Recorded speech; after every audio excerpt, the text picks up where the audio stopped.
karirimbo keza cyane Akwaba abarinzi bagiye batandukanye Yemi Alade Magic System na mugenzi we Mohamed Ramadani badushikana neza na neza mu gikombe cya Afrika. Mu gikombe cya Afrika bimeze gute? Bitangaza byo bikomeje kuba bihaba ku munsi w'ejo muri Pool F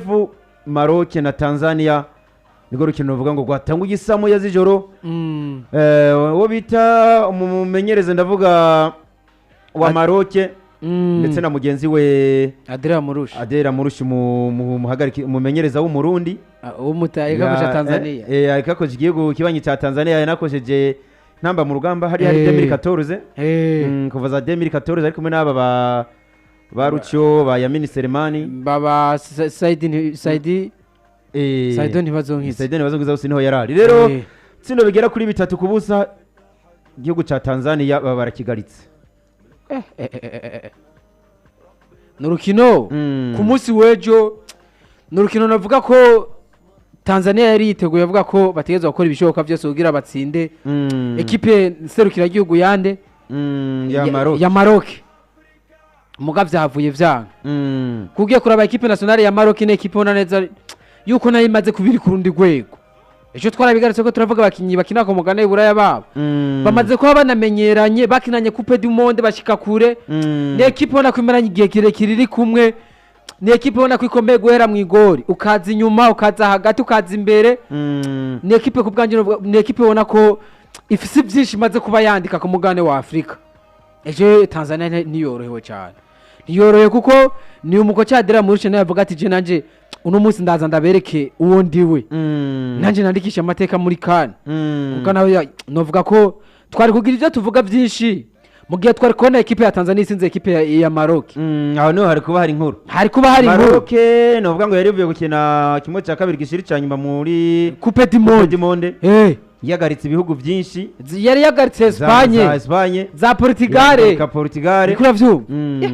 iza igarika yari nuko umumenyereza wa equipe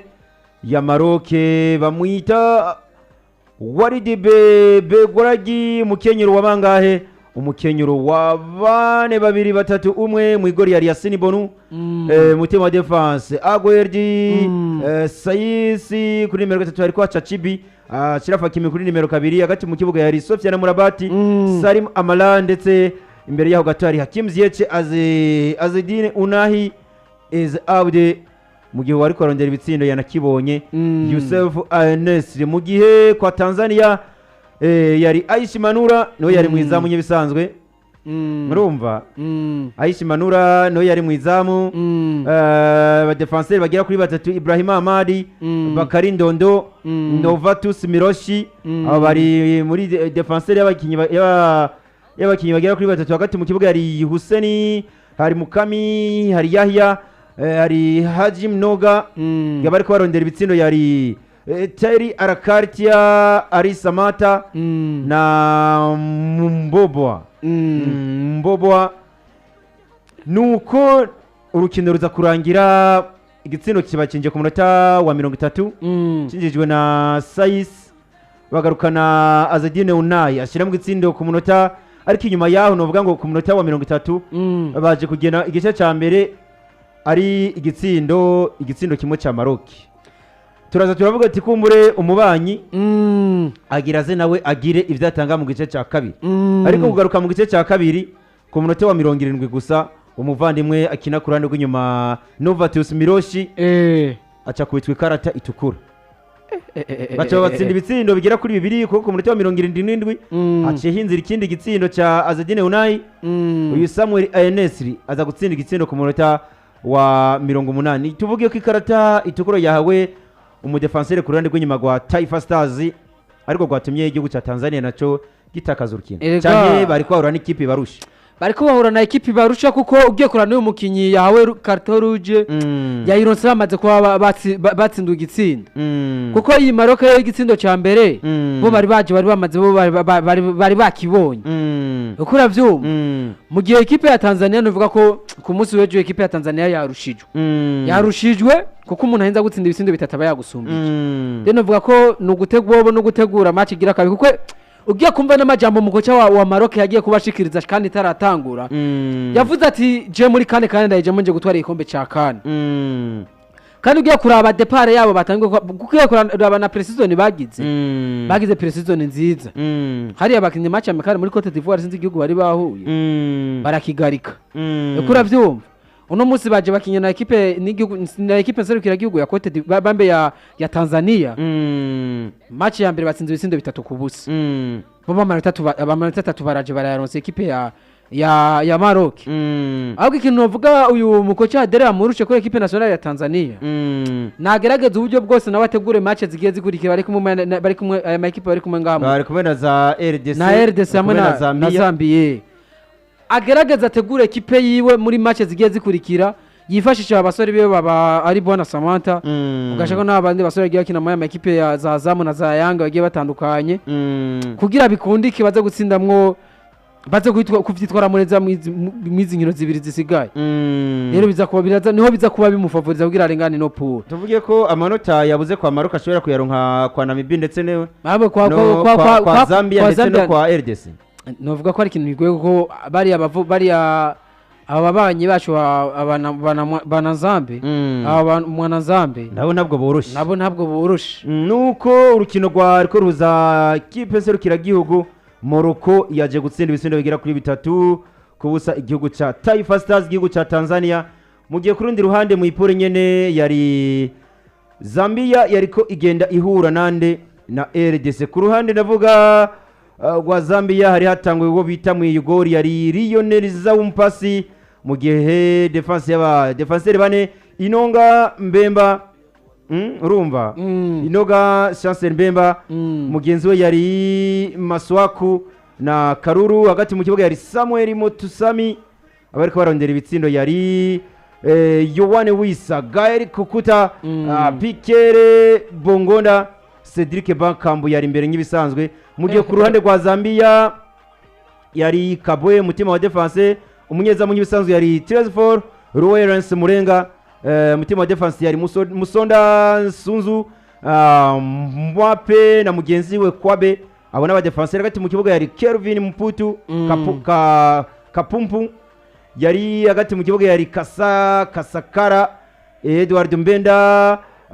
Kangwa na mugenzi we Musonda mu gihe bari kurondera igitsindo yari Paston Daka igitsindo kimwe ku kindi baba baravanye novuga ngo gwari n'urukino novuga ngo bari bagiye guhura novuga ngo bamganya uburemere agiye kuraba ku munsi w'ejo twarabigarutse ko turavuga ati equipe nationale ya Congo na equipe nationale ya Zambia ni equipe ubona ko zisa nk'izinganya uburemere nabonye ama performance y'abagiye batandukanye ku ruhande rwa Zambia ndetse no ku ruhande rwa Congo ni match ubona ko yari iryoshe bivanye nuko ari equipe zahuye ziri kuri meme niveau ugiye kuraba equipe ya Zambia ni equipe nayo imaze kubitahukana igikombe ca CAN navyo ka 2013 batsinda equipe ya Cote d'Ivoire 2013-2014 uriko uravyumva mu gihe equipe ya Congo nayo igeze ku RDC igeze kubitahukana ibikombe vya CAN mu myaka ya za 90 uriko uravyumva ugiye kuraba equipe ya Congo ahubwo hari izina ryanyibukije ibintu byinshi izina rya Rogotana ryagarutse muri equipe ya Congo ryanyibukije umukongomani yigeze kubica bigacika gaca mu gihugu cy'u Rwanda uyu Rogotana Rabana Kamana yamaze kuba agenda rero Rogotana nagiye kubona muri equipe nationale ya Congo niyo yagiye kuba nyibutsa cyane abanyama performance uyu Cedric Bakambu yerekanye muri equipe nationale ya Congo umusuru ahubwo ameze neza Cedric Bakambu ku munsi w'ejo yari sasu yarameze neza yanaye akazi equipe ya Zambia siwo babonye urukino ruraheze equipe ya Zambia igitsindo cinjiwe ku munota wa 23 kuri Zambia RDC irazi ikigombora ku munota wa 27 uravye ko bakinyi igice ca mbere igice ca kabiri bananiranyo uravye igice ca mbere igitsindo iyi Zambia yagiye ko bironka Nierere yarikozwe n'umudefenseur wa Congo Nierere yarikozwe n'umudefenseur wa Congo biza gutuma equipe ya Zambia igirane ibivyazamo umusaruro mu gihe equipe nayo ya Congo igitsindo yagiye kubitsinda uyu Cedric Bakambu yatanze pass nziza sinzi twabibonye yatanze pass nziza ivamo igitsindo ni pass y'amavuta imeze neza pass y'amavuta ivamo igitsindo biza kurangira igice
nuko bimeze Guinea Equatoriale novuga ngo urukino bahereye ko gukina